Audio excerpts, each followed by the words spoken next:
My name's Chris Gosselin from Australian Fund Monitors, and today we're talking to David Franklyn from the Argonaut Natural Resources Fund.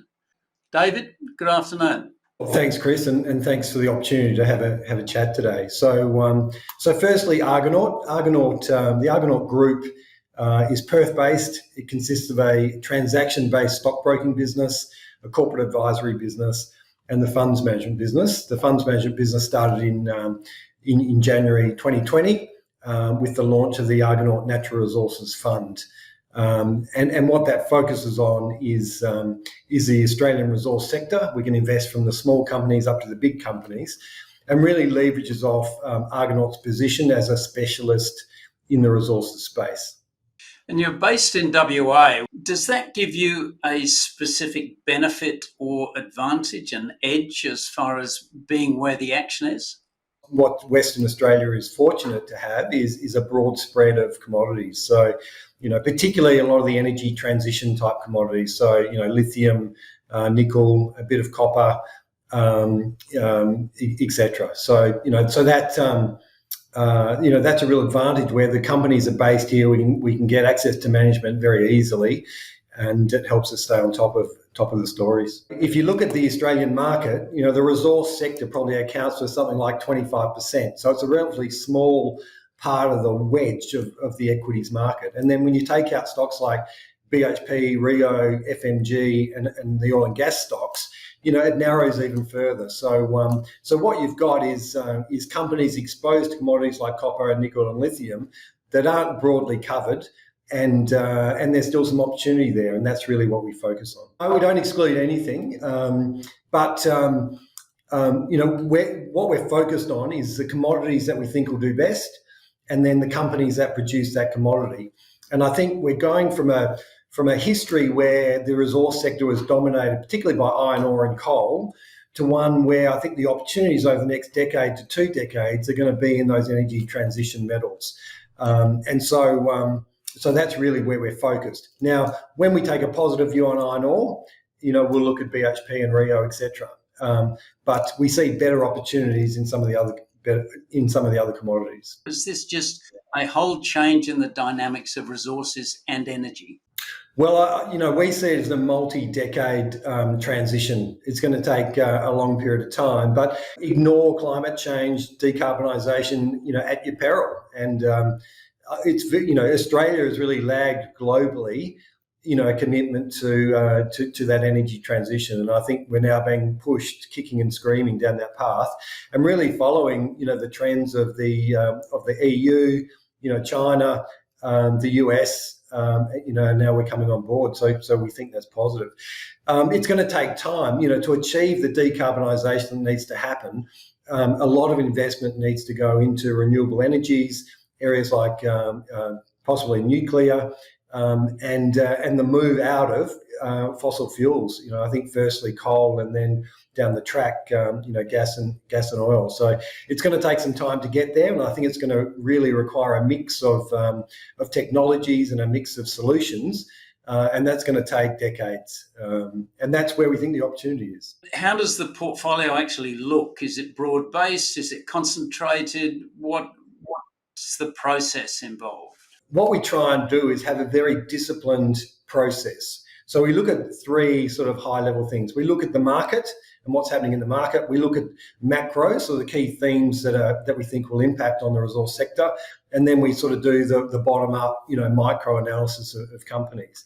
Looking at the market, we have, we recognise that the performance of the resource stocks in part will be driven by what the market's doing. So, the last month or two has been a good example of that, where we started to see, with interest rates going up, there was some risk, while resources we thought was better placed than, for example, the tech sector and most of the industrials.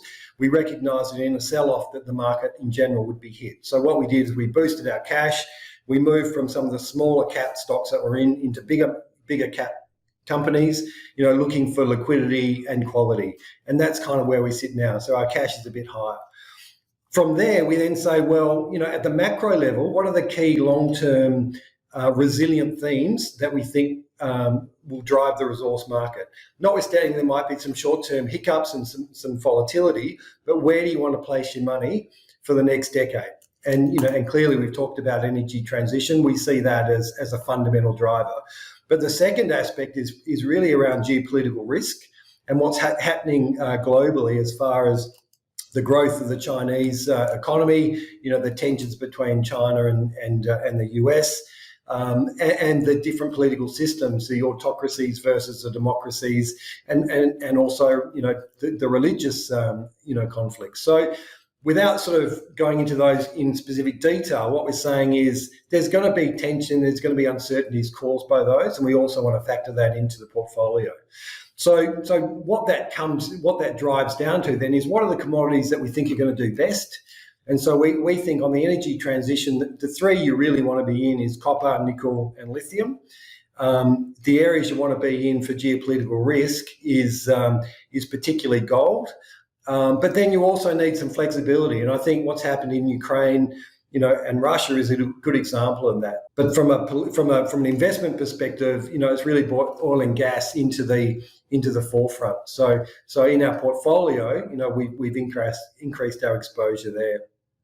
So once we've identified the commodities we want exposure to, it's then looking for the best quality, best value companies. So, for example, in copper, we like Oz Minerals. It probably trades at a slight premium to most of the global copper stocks, but when you look at the quality of the management, the long-term production outlook, the mine life, it's really a standout. We've sold off some of our smaller copper exposures, and we've just bought into SolGold, which is a Ecuadorian-based copper project, which is really a tier one project. Ecuador has been through an election in the last couple of years. They're now pro-mining. SolGold has Newcrest and BHP on the register, so we kind of like that. When you look at nickel, we focus particularly on the Kambala region of WA, which is high grade, and also own a developer in Brazil called Centaurus.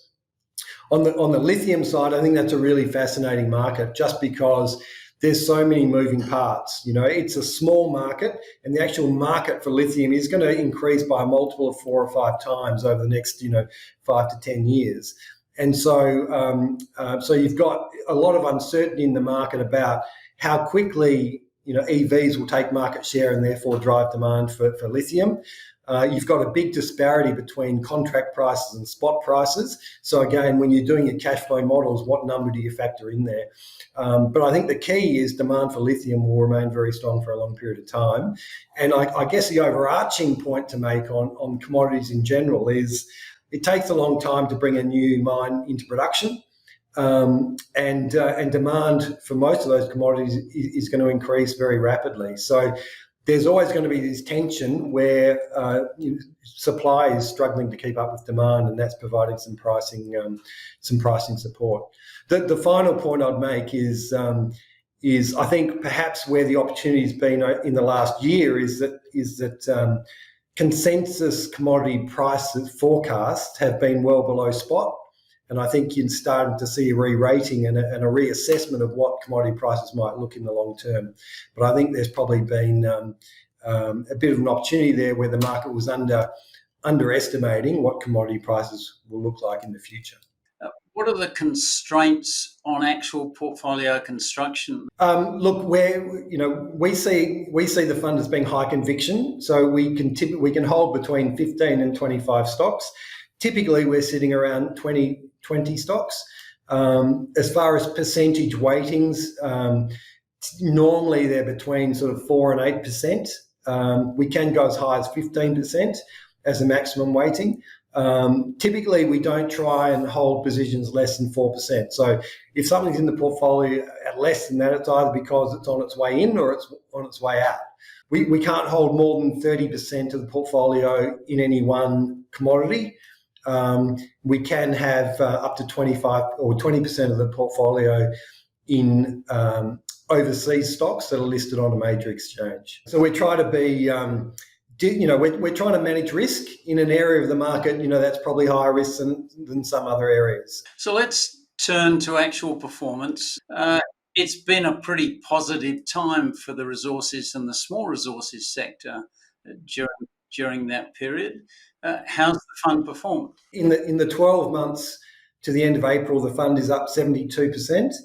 And since commencement, which was in January 2020, we're up 187%. So look, we've been really pleased with the performance. And, I think what's also been encouraging is, I think we've outperformed in something like 80% of the months.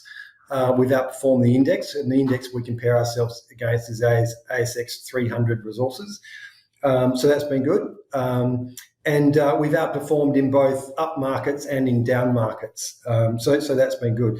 And we haven't relied on any particular company to provide the majority of the performance, which you can often see when funds are relatively small and building. It's been really interesting talking to you. We look forward to following your success as the months go by. Thank you. Great. Thanks for your time, Chris. Yeah.